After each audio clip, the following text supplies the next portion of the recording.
ఆధ్యాత్మ రామాయణంలో యుద్ధకాండలో 6th సర్గాలో 29 శ్లోకాల నుంచి ఎప్పుడైతే రావణాసుడు ప్రయోగించిన శక్తి ఆయుధానికి విభీషణుడి మీద వేస్తే విభీషణుడికి రాముడు అభయాన్ని ఇచ్చాడని లక్ష్మణుడు వచ్చి ఎదుర్కొంటాడు. మళ్ళీ ఇక్కడ మానవ రూపంలో ఉండి లీలలు చేయటానికి వచ్చిన వాళ్ళు కాబట్టి ఆ శక్తి ఆయుధానికి పీడింపబడినట్టుగా స్పృహ కోల్పోయి ఆ లక్ష్మణుడు అక్కడ పడిపోతాడు. రావణాసుడు ఇదే అదను అనుకుని తనని తీసుకెళ్ళిపోదాం అనుకుంటాడు, కానీ తన వేలిని కూడా కదపలేనట్టుగా అయిపోతుంది. వెంటనే అక్కడికి గమనించిన ఆ హనుమంతుడు వస్తాడు.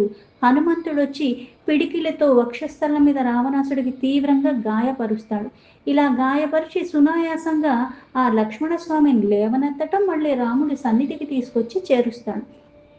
అక్కడ లక్ష్మణుడి పరిస్థితి, అలాగే చుట్టూ ఉన్న వానరుల యొక్క పరిస్థితి చూసి రాముడు వెంటనే ఆ రావణాసుడి మీద బాణాన్ని ప్రయోగిస్తాడు. రాముడు ప్రయోగించిన బాణానికి వెంటనే స్పృహ కోల్పోయినట్టుగా అయిపోవటమే కాకుండా తన చేతిలో ఉన్న ధనస్సును కూడా విడిచిపెట్టేస్తాడు రావణాసుడు.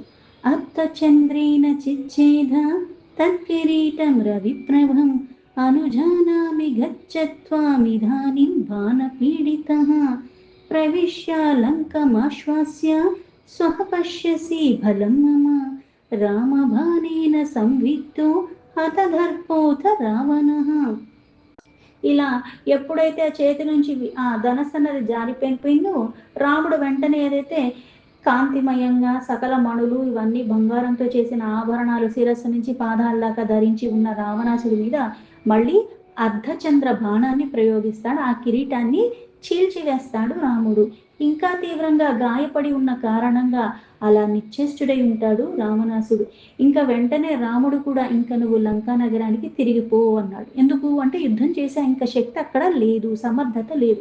ధర్మబద్ధంగా యుద్ధం చేస్తున్నాడు కాబట్టి, ఆ ధర్మాన్ని స్థాపింపచేయటానికి వచ్చినవాడు కాబట్టి, ధర్మబద్ధంగా అంటే ఎలా అయితే శత్రువు చేతిలో ఆయుధం లేకపోయినా వాడు బలహీన పడిపోయినా సరే తన్ని విడిచిపెట్టాలి. అందుకని ఇంకో అవకాశం ఇస్తున్నట్టుగా నువ్వు మళ్ళీ రేపురా యుద్ధానికి కాస్త విశ్రాంతి తీసుకుని అన్నాడు. మహత్యా లజ్జయా యుక్తో లంకాం ప్రవిశాధాతునః రామోపి లక్ష్మణం దృష్ట్వా మూర్ఛితం పతితం భువి. సహజంగానే దయాస్వరూపమే పరమాత్మ. ఆ కరుణాపూరితంగా అందరినీ అలా దయతో చూస్తున్నాడు కాబట్టి, లేకపోతే ఇంతలా ఉపేక్షించకపోతే మనం చేసే పనులకి, మనకున్న ఆలోచనలకి, మనం ఏవైతే ఇచ్చిన దాన్ని సరి చేసుకోవటం చేత కాదు సరికదా, మళ్ళీ విధ్వంసం చేసేలాగా ప్రతిదీ కూడా మళ్ళీ మనము ఇలా వైరి భావంతోనే ఉంటూ ఉంటాము. అందరినీ ఉపేక్షిస్తున్నాడు కాబట్టి, ఇంకా మనకు అవకాశాలు ఇస్తున్నాడు కాబట్టి, అవి గ్రహించలేని స్థితిలో ఉన్నప్పటికి కూడా ఇంకా మనము జీవించి ఉన్నాము.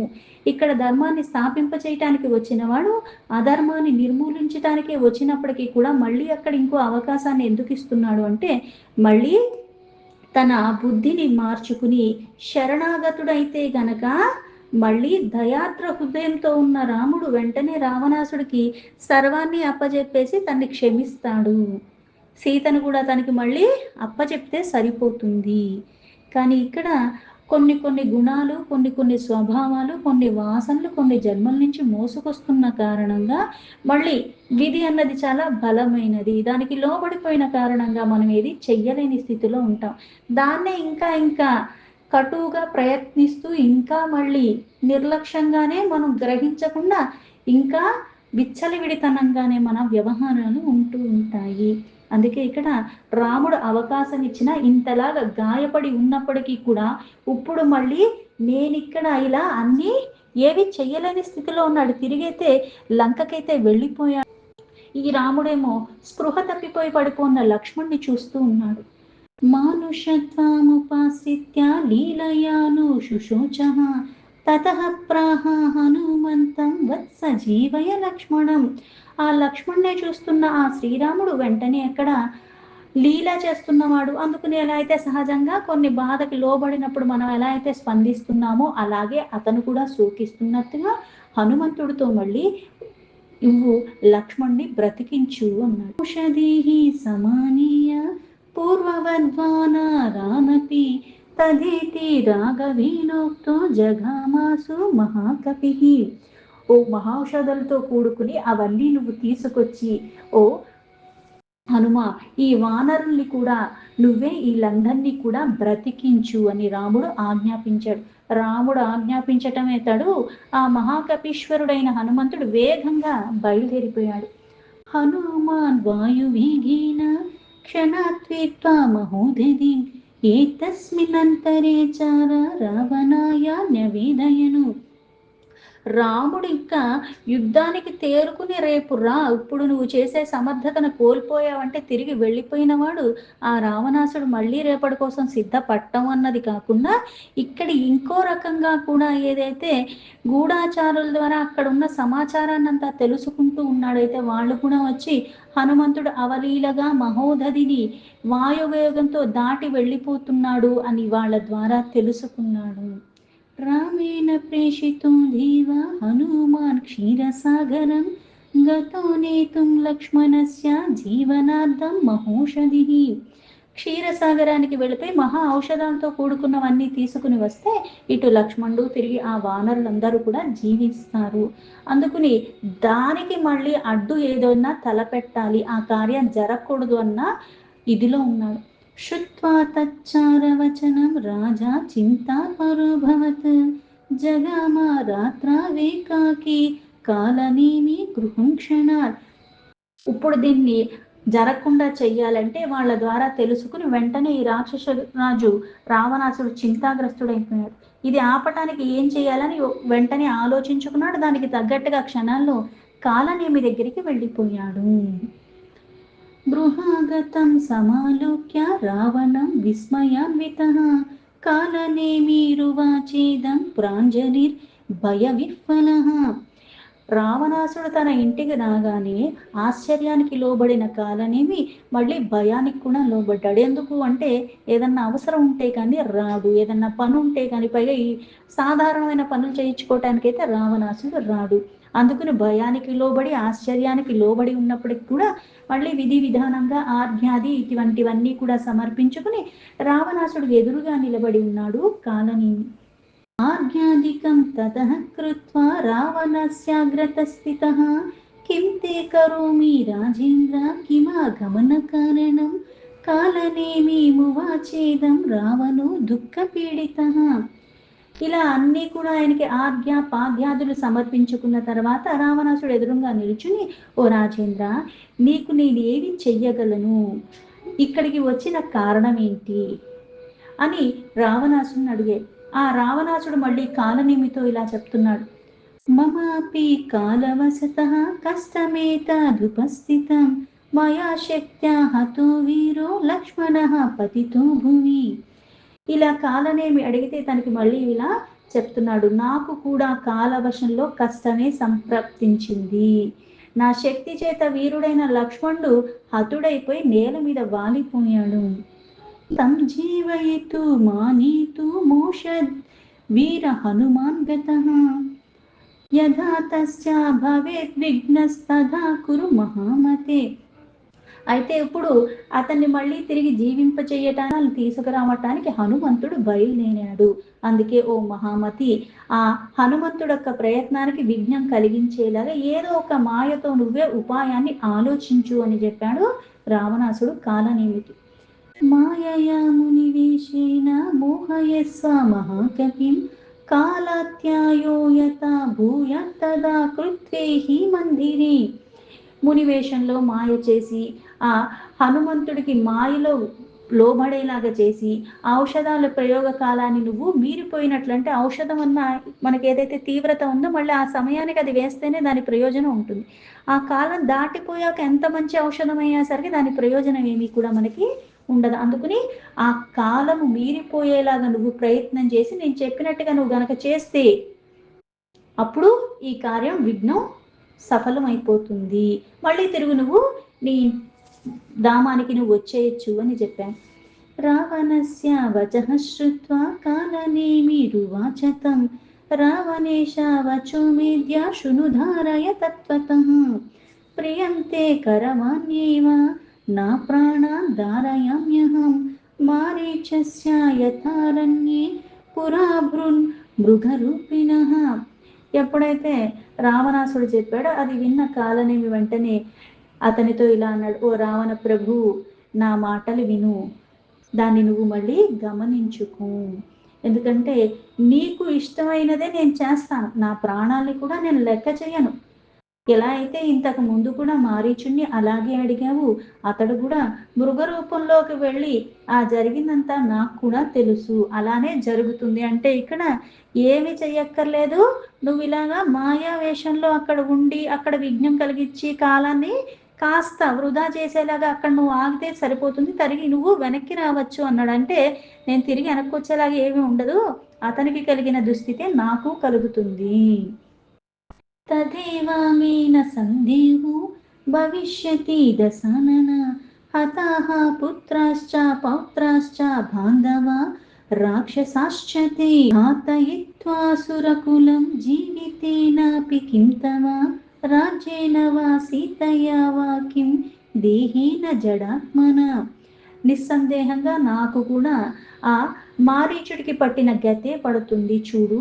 అయితే మళ్ళీ నీ పిల్లలు కానీ, నీ మనవలు కానీ, నీ బంధువర్గము, నీ సేన, నీ రాక్షసులు అందరూ కూడా చంపబడ్డారు కదా. ఇలా అందరూ చంపిపడి నీ కులంలో కూడా అంతా కూడా నశింపేలాగా నువ్వు చేసుకున్న తర్వాత కూడా నువ్వు బ్రతికి ఏం లాభము, ఇంకా ఏం మిగిలింది? ఆ రాజ్యం వల్ల కానీ, సీత వల్ల కానీ, ఇవన్నీ జడమైన దేహాలే కదా, దానివల్ల ప్రయోజనం ఉంది. అంటే ఇంతమందిని ఒక కోరిక కోసం బలి చేసుకుంటున్నావు, అందరూ అయిపోయిన తర్వాత, అంతా నశించిపోయిన తర్వాత ఇది ఉండి నీకు ఏం లాభము? ఇది కూడా కాలానుగుణంగా ఇది కూడా తొలగిపోయేదే కదా. సీతాం ప్రయచ్చ రామాయ రాజ్యం దేహి విభీషణి వనం యాహి మహాబాహు రమ్య ముని గణాశ్రయం. రాముడికి సీతాదేవిని సమర్పించేసుకో, విభీషణుడికి రాజ్యాన్ని ఇచ్చేసేయి ఓ మహాబాహు, రమ్యమైన ఈ మునిగణముల్ని ఆశ్రయించి వనానికి వెళ్ళిపో అన్నాడు.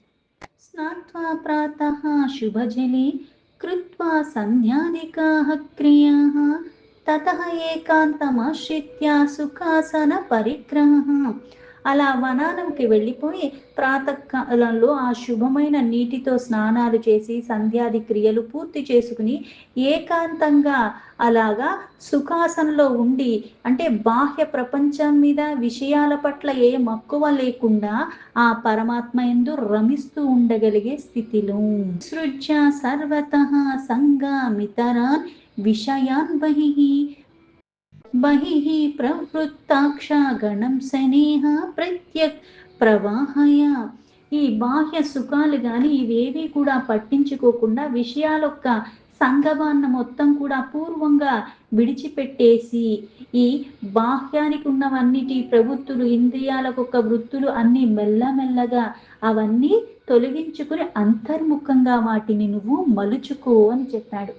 ప్రకృతిర్భిన్నమాత్మానం విచారయ సధానగా చరాచరం జగత్కృత్స్నం దేహబుద్ధిర్ ఇంద్రియాధికం ఆ బ్రహ్మస్తంభ పర్యంతం దృశ్యతే శ్రూయతే చయత్ సైషా ప్రకృతిరియుక్త సైవ మాయేతి కీర్తిత.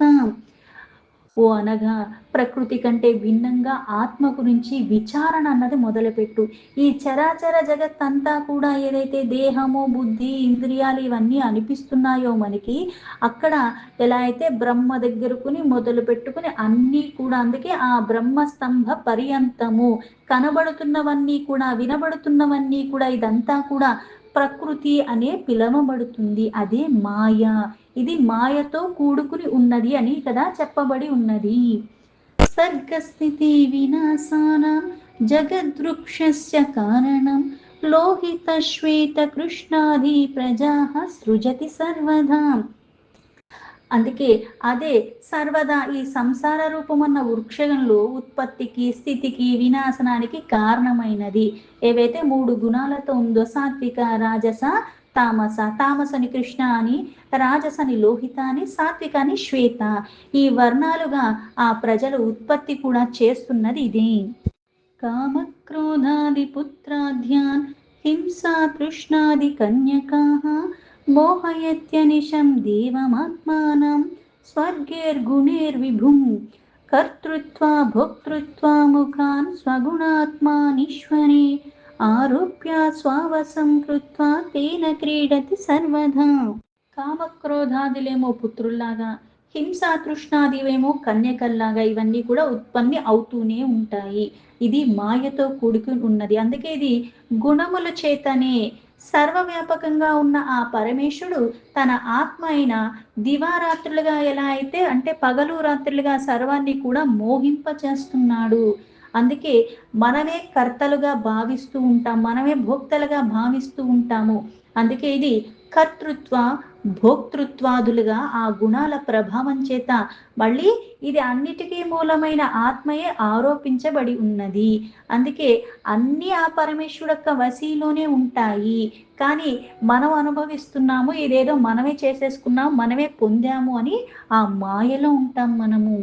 శుద్ధోప్యాత్మా మయా యుక్తః పశ్యతి వా సదా బహిః విస్మృత్య చ స్వమాత్మానం మాయా గుణ విమోహితః. మాయకి లోబడి ఈ ఆత్మ మాయా గుణములు మోహాల్లో అన్నది మనం ఎప్పుడూ ఉండట కారణంగా ఆ స్వరూపాన్ని విస్మరిస్తూ ఉంటాం. ఆ యథార్థాన్ని తెలుసుకోకుండా నిత్యశుద్ధుడు ఆ పరమేశ్వరుడు సదా ఈ బాహ్య విషయాల్ని అన్నీ తాను గమనిస్తూ ఉంటాడు. కానీ మనము ఆ మాయకి లోబడిపోయిన కారణంగా ఈ భ్రమంలో ఉంటూ ఉంటాము, ఆ యథార్థాన్ని గ్రహించలేని స్థితిలో. యదా సద్గురునా యుక్తో భూత్యతే భూధరూపిణ నివృత్తదృష్టిరాత్మానం పశ్యత్యేవ సదా స్ఫుటం. జ్ఞానస్వరూపము, ఆ జ్ఞానం అన్నది మూలాల నుంచి తొలగిపోతే గాని ఆ జ్ఞాన వికసన అన్నది మనకి కలగదు. ఆ సద్గురు ద్వారా తప్పితే మనకి నిర్మలమైన ఆత్మ జ్ఞాన దృష్టి జాగృతి చెందితే గాని అది మనము తెలుసుకోలేము. అది ఈ బాహ్య విషయాల నుంచి ఆ దృష్టిని మనం మరలిస్తే గాని మళ్ళీ అటువైపుగా మన ప్రయాణం సాగదు. అందుకే ఆ పరమాత్మ యొక్క స్వరూపం మాత్రమే స్పష్టంగా చూడగలుగుతాం జ్ఞానం ద్వారాని. జీవన్ముక్తః సదా దేహి ముచ్యతే ప్రాకృతిర్గుణేః త్వమప్యేవం సదాత్మానం విచార్య నియతేంద్రియః. ఈ దేహం ఎప్పుడైతే నువ్వు కర్మలన్నీ కూడా పరమాత్మయందే సమర్పణ భావంతో ఉంటూ ఫలాపేక్షని ఆశించకుండా ఎప్పుడైతే కర్తృత్వ భావం కానీ ఏదీ లేకుండా నిష్కామ భావంతో చేసుకుంటూ వెళ్ళిపోతావో జీవన్ముక్తుడు అవుతాడు. అప్పుడు ఈ ప్రాకృతి గుణముల నుంచి విడివడిపోతాను. అందుకే రావణ, నువ్వు కూడా ఆ ఇంద్రియాల్ని నిగ్రహించుకున్న వాడివై ఆత్మ యొక్క సత్య స్వరూపాన్ని నువ్వు ఇలా విచారణలో తెలుసుకునే ప్రయత్నం చెయ్యి. ప్రాకృత్యేరన్యమాత్మానం జ్ఞాత్వా ముక్తో భవిష్యసి ధ్యాతుం యద్య సమర్థోసి సగుణం దేవమాశ్రయ.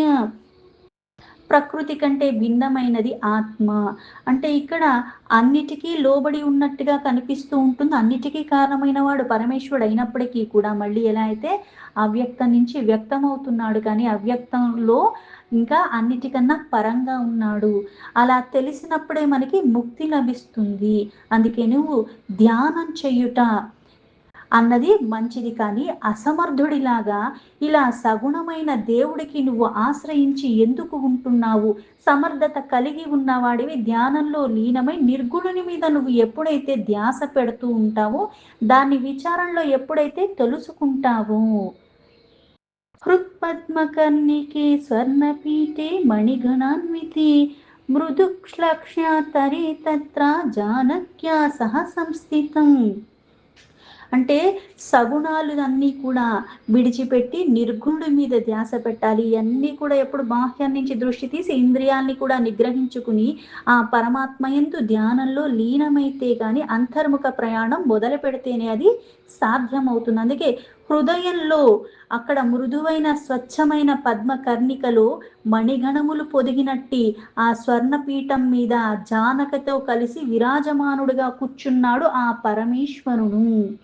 వీరాసనం విశాలాక్షం విద్యుత్పుంజానిభాంబరం కిరీటాహార కేయూర కౌస్తుభాదిభిరన్వితం నుపురేహ కటకేర్భాంతం తదేవ వనమాలయ లక్ష్మణేన ధనుర్ధ్వందకరైన పరిసేవితం.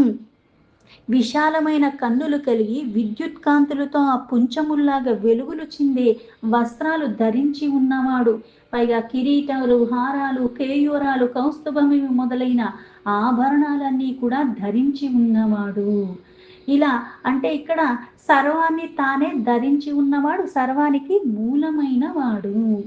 ఏవం ధ్యాత్వా సదాత్మానం రామం సర్వహృది స్థితం భక్త్యా పరమయా యుక్తో ముచ్యతే నాత్ర సంశయః. అయితే అందరినీ కూడా ధరిస్తూ ఉన్నవాడు. ఇలా వనమాల అంతా కూడా కిరీటాల రూపంలో లేకపోతే బంగార ఆభరణాల రూపంలో ఆ ప్రకాశాన్ని అన్నిటి మీద కూడా ప్రకాశింపచేస్తూ ఉన్నాడు. అందుకే రాముడు సర్వ హృదయాల్లో నివాసంగా ఉంటున్నవాడు. పరమ భక్తితో ఎవడైతే ధ్యానిస్తున్నాడో సంశయం లేకుండా అటువంటి వాడే ముక్తుడవుతున్నాడు. శృణు వై చరితం తస్య భక్తేర్నిత్యమనన్యధీః ఏవం చేత్కృత పూర్వాణి పాపాని చ మహంత్యపి క్షణాదేవ వినశ్యంతి యదాగ్నే స్థూలరసయః. ఆ పరమాత్ముడు యొక్క చరిత్రను ఇలా దిశాలులైన భక్తుల ద్వారా అనన్యమైన ఆ చింతనతో మనస్సు అంతా కూడా దాని మీద పెట్టి వినాలి. అలా చేస్తేనే పాపాలు ఎంత ఘనమైనవైనా సరే, ఎలా అయితే అగ్ని యొక్క సంపర్కంలో దూది క్షణంలో ఎలా అయితే భస్మం అయిపోతుందో అలాగా పాపరాశి మొత్తం కూడా తొలగిపోతుంది. భజస్వరామం పరిపూర్ణమేకం విహాయ వైరం నిజ భక్తియుక్తః హృదా సదా భావిత భావరూపమనా నామరూపం పురుషం పురాణం. పరిపూర్ణుడు, అద్వితీయుడు ఆయన ఆ పరమేశ్వరుడే ఈ రామస్వరూపము. అందుకే అతని మీద వైరభావన విడిచిపెట్టేసి అనన్యమైన భక్తితో ఈ హృదయపూర్వకంగా ఆయన్నే భావన సహితంగా, ధ్యాన సహితంగా, ఇంద్రియాల యొక్క నిగ్రహణతో, సమర్పణ భావంతో ఆయన నామాన్ని, రూపాన్ని నువ్వు ఆ పురాణ పురుషుణ్ణి భక్తితో సేవించుకో అని చెప్పాడు. దీంతో ఆధ్యాత్మ రామాయణంలో యుద్ధకాండలు 6th సర్గా సంపూర్ణం.